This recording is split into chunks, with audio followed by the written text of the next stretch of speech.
Welcome to Preparing for the Unexpected. Today we are talking with Dr. Stephen Goldman about successful drills and exercises. Steve, great first and second segment. I want to start by asking you about a planning checklist. Now, you talked about a planning checklist, so I'm wondering, what does that entail? Okay, over the years I've developed, I call it an exercise planning checklist. It's broken out into 5 sections, early planning, just before the exercise planning, the week before the exercise, conduct the exercise, and then after the exercise. It's about 35 steps. And each of those steps, of course, has sub-steps, like develop the scenario. That's the whole thing on its own. But I just use it as a planning checklist and to remind me, oh yeah, we got to do this, or got to get, who's taking care of lunch, where are we doing the critique, do we reserve the rooms, does our web service know about this? So it's about 35 steps. If you want, Alex, if people email me at Goldman S, Goldmans at MIT.edu and just say exercise planning checklist, I'd be glad to send it out.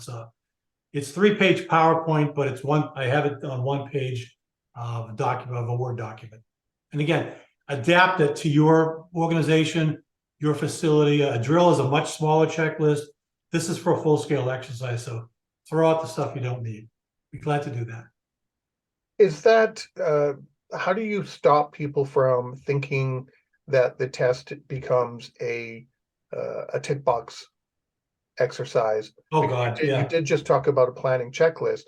So a lot of people, and I've experienced it, and I'm sure you've encountered it, where people will just think, as long as we get our tick box, we've done our exercise. How do you get them away from thinking like that? Okay. So this is a planning checklist. What you're talking about is a response checklist, and unfortunately, not us, of course, but other consultants, they write these checklists, check, check, check, check, check, we're done. No, real life doesn't work that way. It says notify great one. Notify the news media. I simulated that, check. That's done. Give me a break. That is no way ever going to happen. Even in a drill, it's not going to happen that way. And so you got to get away from that mentality of a checklist and understand, like, the response procedure has to be written in terms of, these are the things you got to do, come back and visit them, or make sure this happens, or if you need to develop a news statement, here's the appendix over here, which tells you how to do that to come back to the main process. It's kind of like a flight checklist on an airplane, and just work it that way. They know how to fly, but still, you always see pilots checking their checklists, to make sure that they didn't forget anything. And that's why the response checklist, again, I don't like the format because, like you said, people tend to check it, I'm done, let's go home. It doesn't work that way in real life. Again, that's why drills and exercises have to be realistic. Show them what's going to happen. Yeah, I used to have a checklist as well for planning, because I've done some really large simulation, 3 countries, 5 data centers, almost 200 people. It was large, a lot of different time zones.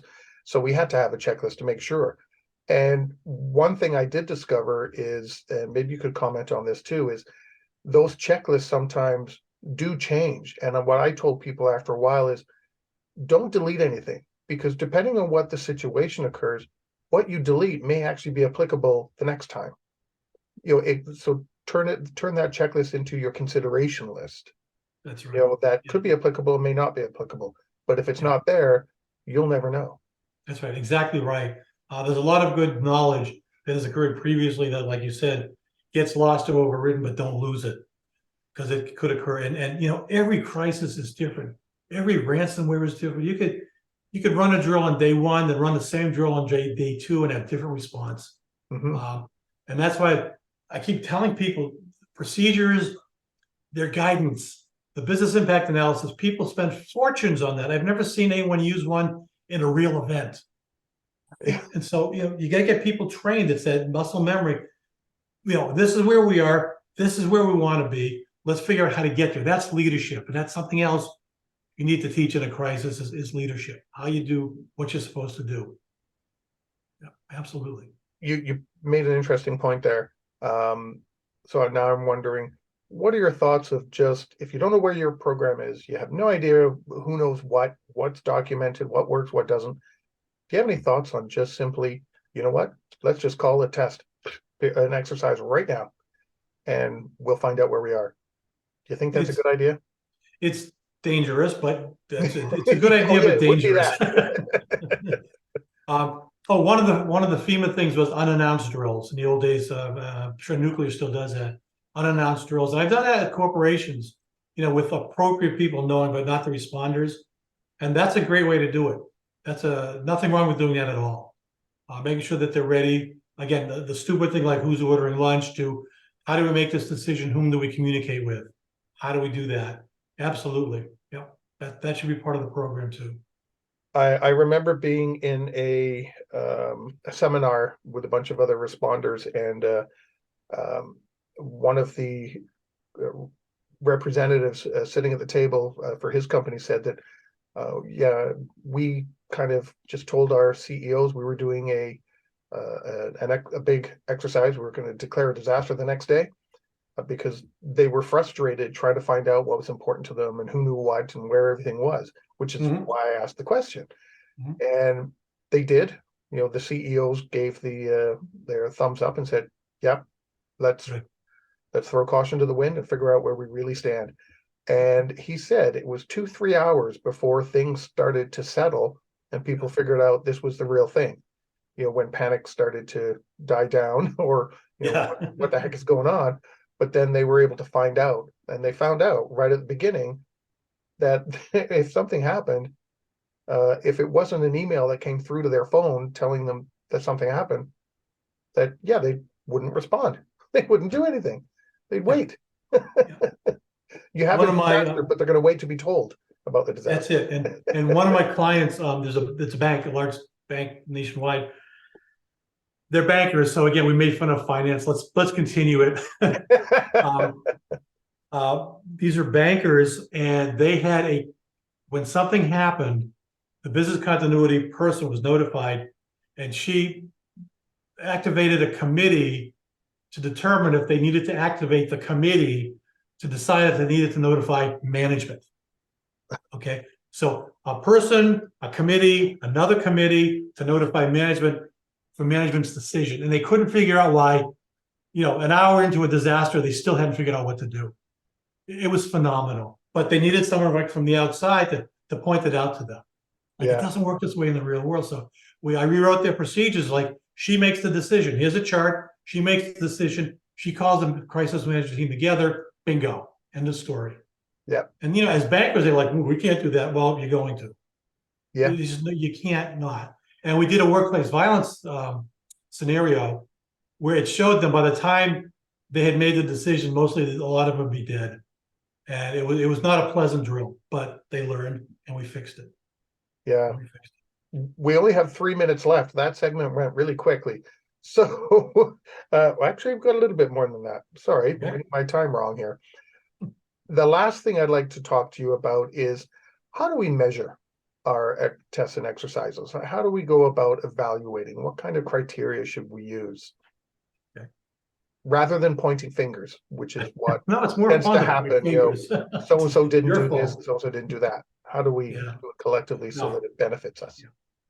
Okay, to be serious, each tabletop drill to each full-scale multinational exercise needs to have objectives. This is why we're here. This is the purpose of the drill. These are 20, 30, whatever objectives. And each objective should have, here's the objective, demonstrate the capability to. The second part of this is, how is this satisfied? And then the third part is, what do we need to know? Why did they fail or why did they pass? So it's a 3-part thing. It's like a quiz, a test question. So here's your test question. Can they activate the response team within 30 minutes in accordance with their procedure? The test answer is yes, they can by doing blah, blah, blah, according to the procedure. And the result, the discussion was they failed to do this. They did it in 45 minutes because nobody was familiar with the notification system. Bingo. And you do that for all the different parts of the exercise. Each department should have objectives and overall objectives. Can we write a news statement? How long does it take to get a news statement approved? The procedure says 30 minutes. The first tweet needs to go out within 5. That's what the procedure said. Can we do it? So that's how you evaluate the drill. The bigger picture stuff, like we're talking about leadership, this person's not a good leader. That's not part of the official evaluation. That we take to the side and we deal with it that way. But for the official evaluation, these are the things that need to be fixed. This is what we found. This is what we tested. This is what we have to do. And also, don't forget, these are the things that worked out really well. Like we know the notification system. We can do that. The PR spokesperson was excellent. Leadership was apparent in the command center. So again, it's critiques tend to focus on negatives and areas of improvement, but also you got to reward these people, because if nothing else, understand these people are volunteers. Your responders are volunteers, whether they're forced or not. So you treat them like that. You treat them with respect, and you make sure, like I always say, food is important. So before a drill, you feed them, and during a drill or after a drill exercise, you feed them. All right. Yeah. And that's real important. So again, treat them with respect, because they are going to be your first responders. Yeah. And if they feel respected, then when something does happen, they're going to want, the organization and everybody else to succeed as well. But if you treat them the opposite, well, I'm going to make you pay for that. I'm going to make you hurt. It's teamwork. It's got to be teamwork. You can't have people fighting during a crisis. It's got to be teamwork. You've seen crises where spokespeople or different agencies fight each other. Like, no, if you want to fight back there, not a problem. When you're making a public face, you're doing leadership for your team, we are united in thought, united in action. Absolutely. Yeah. Focus on what's important. All the blame and all that stuff. I tell people you can find out later. Yeah. But first make sure the life safety and you're up and running, or whatever the case may be. But pointing a finger at a vendor, well, they're only going to point fingers back at you. And now you're creating a crisis within a crisis. Yeah. It's a follow-up. You've got two to deal with. That's right. And the same amount of people dealing with them. That's right. Exactly right, Alex. So we only have 3 minutes left now that I'm reading my clock right. Do you have any final thoughts that you'd like to share regarding drills and exercises? Well, a couple of things. Understand that a disaster is going to impact everybody. An IT situation impacts the entire organization. Workplace violence. You can isolate different segments, but overall, make sure that your communications are good. Make sure you exercise with second or third party advisors, consultants. A lot of ransomware relies on outside consultants to do stuff. We'll get them involved. I talked about using the police. Again, never, with one exception, because they were busy. Worldwide, I've had the police involved. When a police team walks in with guns, that gets people's attention real quickly. Yeah. So, so that's it. And so, the lessons learned need to focus on prevention also. So if you learn something during a drill, how can we prevent this from happening in the first place? All right. And plan for like facilities being gone, Zoom, the hybrid exercises, make sure you practice those. I just did 2 of those in November, and people are like, oh, really? Guy up on the screen talk about, that's the way it's going to be. And so make sure you practice that. Staff unavailable, all the weird stuff that can happen within a crisis. Make sure you test those in addition to the overall picture of what you want to test. So I think drills and exercise, to me, that's the most fun. I love doing drills and exercises for clients. Like I said, I teach at MIT, but the school encourages us to go out and consult, because we bring our expertise to clients, but more importantly, we bring clients' expertise back that we can share with everybody. So it's really a great system. So make them realistic, use your actual responders, do good evaluations, and follow up. Make sure you follow up and fix problems, because you don't want the same problem recurring every drill, every exercise. There's too many stories of, we identified this during the last drill, why wasn't it fixed? Well, that's your job. That's what you get the big bucks for in business continuity. Make sure it happens, it gets fixed. Because the next drill, you're going to find something else. Continuous improvement is our watchword. Yep, and a lesson isn't learned unless something changes. Otherwise, it's just observed. And that's it. Good point.